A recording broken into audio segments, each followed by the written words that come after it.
All right. Well, I thought I would share with everyone my top 100 board games of all time. And I'm mostly just going to let this play, but I may make a few comments along the way. So here's 91 through 100. The first three are all kind of quick little filler games that I like to play. Forbidden Desert, one of the first games that got me into the hobby. Origins, a bit of a disappointing game. I thought I was going to love that one, but it's in some ways great and in other ways flawed.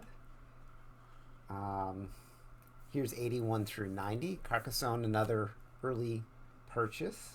Just one's a great party game. That box there is Abyss, which doesn't have a title on it.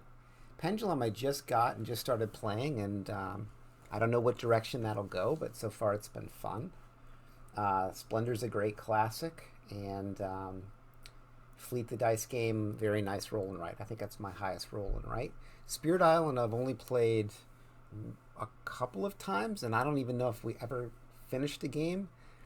And I don't know if I would like that if I played it more or what. But it had some things I liked about it. Had some things that I thought were fiddly about it. So it'd be interesting to play it more. Here's game 71 through 80.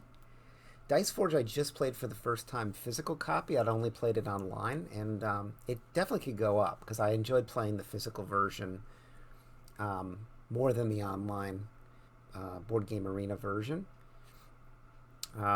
Century Eastern Wonders, I really like all the Century games. On that one, I would like to play more. Um, Clank, I used to have Clank and Space rated higher than Clank, but I've recently played Clank with the expansions, which has asymmetric powers for the leaders. I thought that was a great expansion, really improved the game. Captain Sonar I've only played once, but it was very different from anything else I'd played, and I would love to play it again. Team game, real time game. Game 61 through 70, the first few are all I've only played on Board Game Arena. Luxor, Trekking, and Trekking the World in Copenhagen, all fun games. Submerg is another one of these games that's flawed, but the good parts are really good, and the bad parts aren't that bad. Cascadia, I played for the first time over the holidays, and I thought it was fun and hope to get a chance to play it more, though I don't own it. Here's games 51 through 60.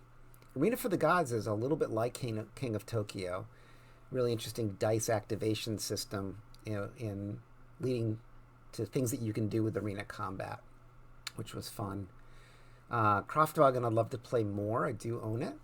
Jorvik and La Isla are both Stefan Feld games. Feld's probably my favorite designer. And Jorvik is the lowest of any game I've played by him. And I like Jorvik quite a bit. So, Through the Ages, I've only played a couple of times. I can't tell if it's something I will be able to play a lot because it's pretty um, intense and mechanical, but I like the theme a lot and I like some of the ideas in it. Almaty and Next Station London, I've only played on Board Game Arena, but they're fast and they're fun, very easy to play. I like easy to play games online, and I like kind of intense, complex, medium to medium heavy Euros in over the board. Here's games 41 through 50. Tigris and Euphrates, Nidavellir, and Yellow and Yangtze I've only played either in app form or online. Same with, actually with Dice Hospital. I really like Yellow and Yangtze. The app is very good. Castles of Mad King Ludwig, one of my first, another one of the early games that I got that got me into the hobby. Two Stonemaier games, between two Castles of Mad King Ludwig and Euphoria, both fun. Both are good solo. Ethnos, one of the best games I've ever played for 6 players. Very fast turns. Carnegie, I've only played online, and hope to play it more. Here's games 31 through 40. The two Century games, Century Spice Road and Century A New World. Like them both. Free Radicals, a game I didn't think made any sense when I heard about it, but is actually pretty fun and works better than I thought it would. Dinosaur Island, another one of these fun but flawed games where the good outweighs the bad. Wayfarers are the South Tigers. Huge fan of the Garfield games, and I think this one could go up. It's a relatively recent game. I've always, in my head, had Lords of Waterdeep and Stone Age kind of neck and neck, and I slightly prefer Stone Age because I think the whole way that you put your workers out first and then go back and activate them is makes for some tense decisions as you're deciding how many workers to put out and where to put them first before somebody else takes a turn. But Lords of Waterdeep's fantastic. Grand Austria Hotel, recent game, which I like a lot. Notre Dame, another Stefan Feld with some really cool card play. Games 21 through 30.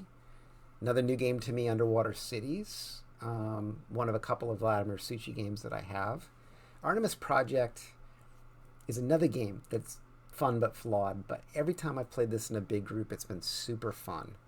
I wish it was better solo. I wish it was better with fewer players. Teotihuacan I thought was my favorite T game, but I think Tawantinsuyu is slightly edging it out right now.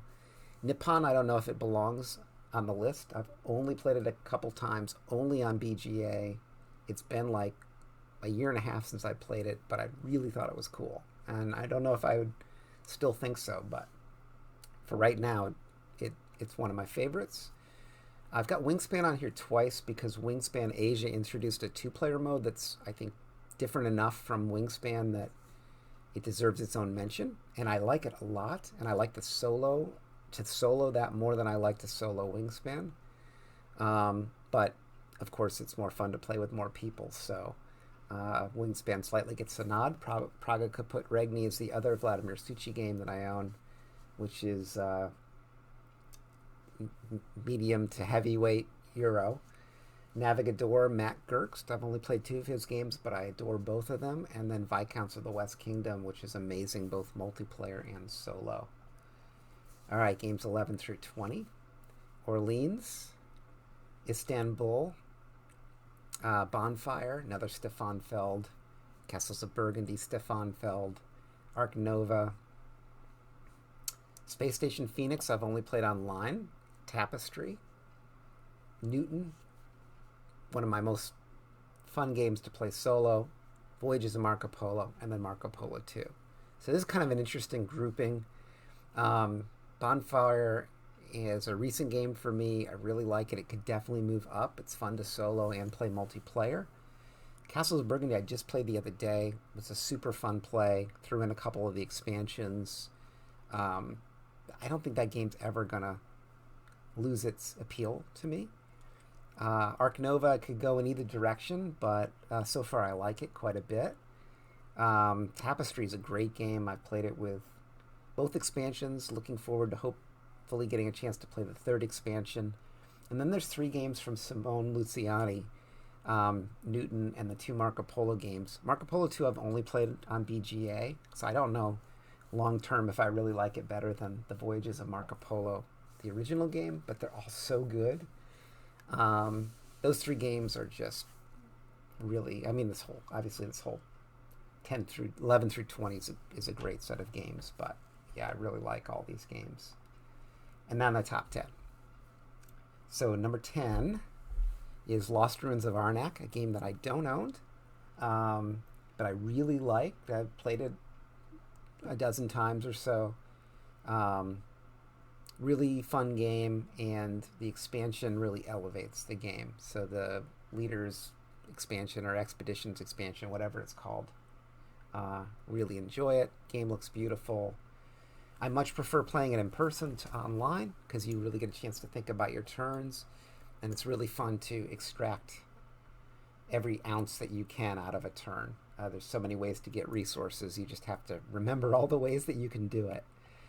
Number 9, Beyond the Sun, another game I don't own, but that I haven't played a lot, so maybe it's a little high on the list, but I really enjoy the worker placement system in this game where you just move one pawn around. Really simple, straightforward system, but still a lot of tension that you might lose a space that you want or not get to a space first that you want. And the whole planet board area control thing is really great as well. Number 8, Yokohama. don't know if this game belongs as high as it is because I've only played it online, but I really love all the mechanisms in this game. So much to think about, so fun to play. Um, I know it's like a rare game, but maybe somebody's going to republish it. Obviously, it's a huge table hog, so maybe it's good that I've only played it online. But yeah, really I like the whole system of how you place buildings down and those buildings become workers for you, elevating the power of your action at those spaces. A few games do that kind of thing, but I really think it's done really well in Yokohama. Number 7, Terra Mystica. Terra Mystica, uh, again, one of the early games that got me into the hobby, one of my first big games. And I don't often think of this as one of my favorite games, but then every time I play it, I super, super love it. So, and I've never bought any of the expansions for the game. Maybe someday, but yeah, definitely one of my favorite games. Number 6, which is a game that doesn't end up on many gamers' lists for some reason, is chess. I've played this game probably 10,000 times in the last 2 years because I play online at Lichess and chess.com.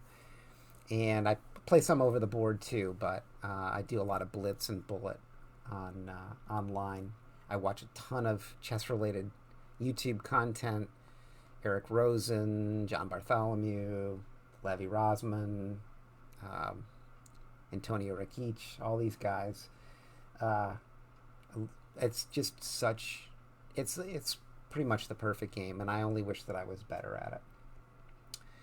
Number 5 is Concordia, the other Matt Gertz game. The first time I played this, I just was totally amazed by the simplicity and the cleverness of the way that the cards that you add to your hand also multiply certain categories of scoring for you. Um, so a lot of games have dual use cards, but these cards you use both of them at the same time, one during the game and one at the end of the game. I guess that's not at the same time, but um, it's a really neat system. And then the theme and the moving your pieces around the board and the planning that you have to do to get the goods that you need and the money that you need to build the cities that you need to get more goods that you need. I love that kind of stuff in games. Number 4 is Trajan. Trajan is the last game on this list that I don't own. It's my favorite Stefan Feld game. Maybe it has that position because I haven't played it as much as some of the others, right? So it's still very new to me. But the whole Mancala action selection system is super cool, and it the game does something that I have found that I like in games, which is there's lots of little areas of the board that you can work on, and each one has kind of its own little system for how you efficiently use that part of the board. So it's a little like Istanbul in the sense that there's mini games going on in different parts of the board. So I really enjoy this game. Number 3 is Paladins of the West Kingdom, my favorite Garfield game. And it's an amazing game. Love to play it multiplayer, love to play it solo.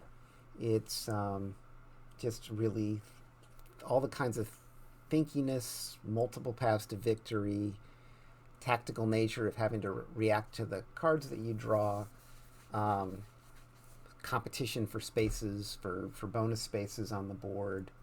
But also your player board is your own, and so your action selection is not blocked by other players. It's just a lot of mechanisms that I like. Number 2, Terraforming Mars. I definitely one of my most played games. Really love to solo this thing. I have all the expansions. It's because there are 30 plus corporations and 3 different maps. There's just every game feels different. So, and solo is so much fun. I win 2/3 of my solo games probably, and but it always comes down to the last generation. But then the multiplayer games are fun too. They can sometimes get a little long, but every every minute that the game goes by, you're making interesting decisions. All right, my number one game of all time, and has been pretty much since I got it, is Scythe.